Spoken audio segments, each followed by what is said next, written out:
इस बार हमारे देश में 280 लाख टन चावल गोडाउन में पड़ा है 3 साल से, और चावल अब ज्यादा रहेगा तो सड़ सकता है। क्या आज हमारे देश में चावल इतना ज्यादा है कि पूरे वर्ल्ड को हम चावल दे सकते हैं? वी आर चावल सरप्लस। चीनी, शक्कर, इतनी हालत खराब है कि वर्ल्ड में इंटरनेशनल मार्केट में चीनी का भाव 22 रुपए किलो है, हमारे देश में 34 रुपए किलो है, और हम 10 रुपए किलो सब्सिडी देकर पिछले साल में हमने 60 लाख टन चीनी एक्सपोर्ट की और 6000 करोड़ की सब्सिडी दी।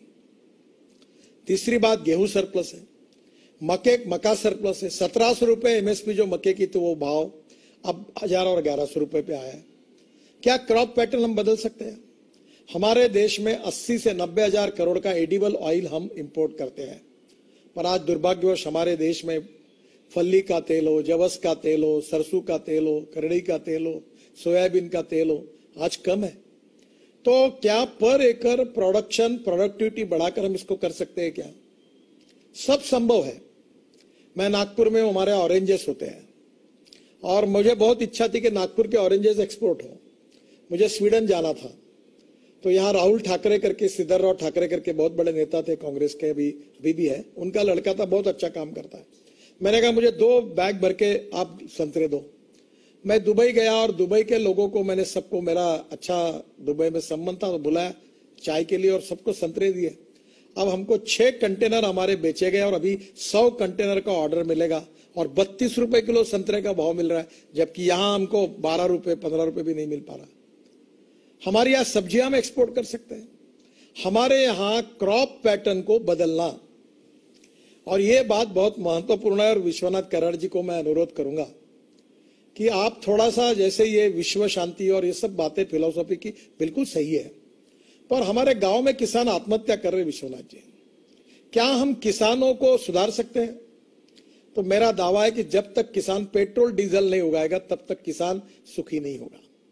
हमने इथेनॉल लाया, जो गन्ने के जूस से इथेनॉल बनता है, गन्ने मोलाइसिस से बनता है। अभी तो हमने शुगर के बजाय इथेनॉल में कन्वर्शन किया। 1600 करोड़ लीटर हमको इथेनॉल चाहिए, अभी हम 550 करोड़ तक ही पहुंचे हैं। और अभी पूना के प्राज वालों ने और रिसर्च किया कि डीजल में 10% डालेंगे तो और लगेगा। और मैंने और तय ये किया है कि ट्रांसपोर्ट मंत्री होने के नाते इथेनॉल पर चलने वाली बजाज ने बाइक तैयार की है, टीवीएस ने तैयार की है, वो भी लॉन्च कर दी है। क्या हमारे गांव का जवान लड़का अपने गांव में चावल से, मक्के से, गन्ने से तैयार हुए फ्यूल पर अपनी गाड़ी, अपनी स्कूटर अगर चलाएगा तो इंडियन ऑयल और भारत पेट्रोलियम के पंपों की कोई जरूरत नहीं है। मैं कोई इंडियन ऑयल और भारत पेट्रोलियम के विरोध में नहीं हूं, पर 8 लाख करोड़ का हम इंपोर्ट कर रहे हैं और प्रदूषण बढ़ा रहे हैं। उसके बजाय हम किसानों ने तैयार किए हुए ईंधन पे जाएंगे। तो मेरी एक ही सुझाव है कि diversification of agriculture towards energy and power sector, यह विषय विश्वनाथ जी हमें लोगों को जगाने के लिए बहुत आवश्यक है। ये अगर होगा, और इसमें काफी काम हुआ है, हवाई जहाज का ईंधन भी किसान तैयार कर सकते हैं, किसान बिजली भी तैयार कर सकता है, किसान मोटर, कार, बस, ट्रक चल सकती है, और ये सब सिद्ध हुआ है। मैं ट्रांसपोर्ट मंत्री हूं, मैं आपको इसकी सब जानकारी दूंगा। तो गांव इससे भी समृद्ध और संपन्न बनेंगे। और सबसे इंपॉर्टेंट चीज है कि गांव में अच्छी शिक्षा मिलनी चाहिए। हेल्थ सर्विसेज के बारे में कल ही मेरे बहुत दुखद घटना हुई।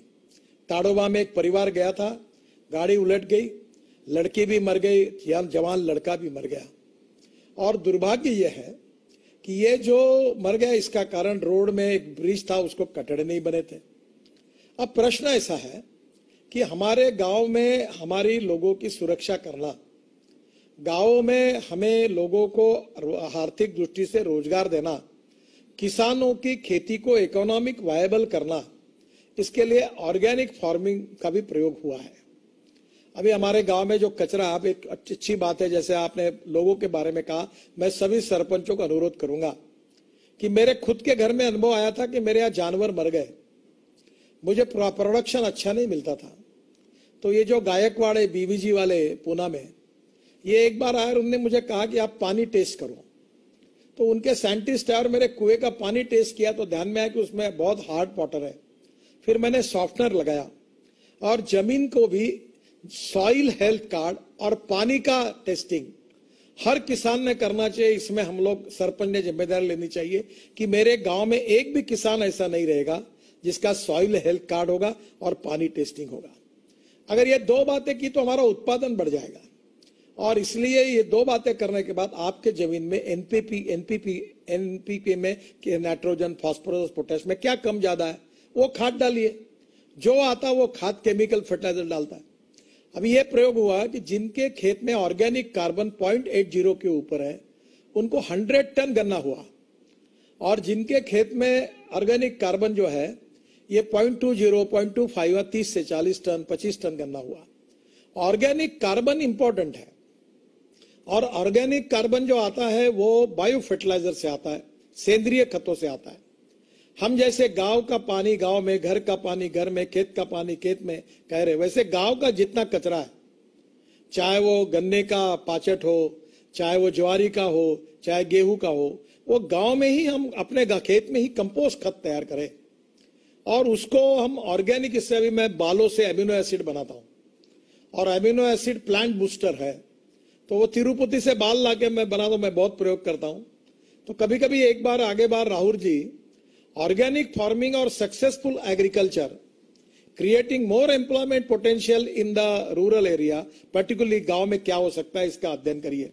अभी जैसा मैं खादी ग्रामोद्योग का मंत्री हूं, हनी, अभी मनोज जी वहां है, हाई एटीट्यूड के हनी की कीमत, हनी इकट्ठा होता है वो क्रॉप का प्रोडक्शन 25% बढ़ता है। अब कितना हनी हम इकट्ठा कर सकते हैं? इसलिए गांव में सोलर चरखा, अब ये वर्धा में हुआ है कि सोलर चरखे पर सूत निकालकर उससे साड़ी और कपड़े इतने सुंदर बने, पूरी तरह से उससे रोजगार मिल सकता है। इसी केवल गांव में रोजगार, ये विलेज इंडस्ट्री का टर्नओवर जिसका मैं मंत्री हूं 80,000 करोड़ है, और इस साल अमेज़न ने 70,000 करोड़ का एमएसएमई और विलेज इंडस्ट्री के आइटम्स को एक्सपोर्ट किया है। क्या हमारे गांव में तैयार किए हुए आइटम्स एक्सपोर्ट कर सकते हैं? छोटे छोटे लकड़ी के खेल बनते हैं, वो खिलौने बनते हैं। मैं अभी इसके लिए स्पेशल शोरूम शहरों में बना रहा हूं जो गांव के छोटे छोटे कारागिर तैयार करते हैं। कहीं गांव में सेरिकल्चर सिल्क तैयार होता है, कई गांव में लकड़ी 12 बलूतेदार जो है, लोहार, सुतार, चमार। अभी मैंने पैठनी जो बनती है उसकी जूते चप्पल वो पैठनी को यूज करके बने हुए लॉन्च किए। अभी डेनिम करके एक जीन का कपड़ा खादी ग्रामोद्योग तैयार करता है जो अमेरिका में ल्यूएसिस कंपनी पूरा लेती है। तो ये जो गांव में विलेज इंडस्ट्री हो, aspirant district 115, rural, tribal and agriculture field में आर्थिक स्वाधीनता, आर्थिक स्वातंत्र, आर्थिक स्वावलंबी बनाने के लिए ये गांव के सरपंच क्या कर सकते हैं? To save money is to earn money. There are lot of technology which are available, raw material is available. गांव की स्ट्रेंथ क्या है, वीकनेस कौन सा रॉ मटेरियल अवेलेबल है, उसके आधार पर किसानों की इकोनॉमिक्स को हम कैसे बदले और गांव को समृद्ध संपन्न कैसे बनाए, उनकी परचेसिंग पावर कैसे बढ़ाए, उसके बिना आत्मनिर्भर भारत नहीं बन सकता। और सरपंच ये लीडर है, ही इज ए कैटलिस्ट।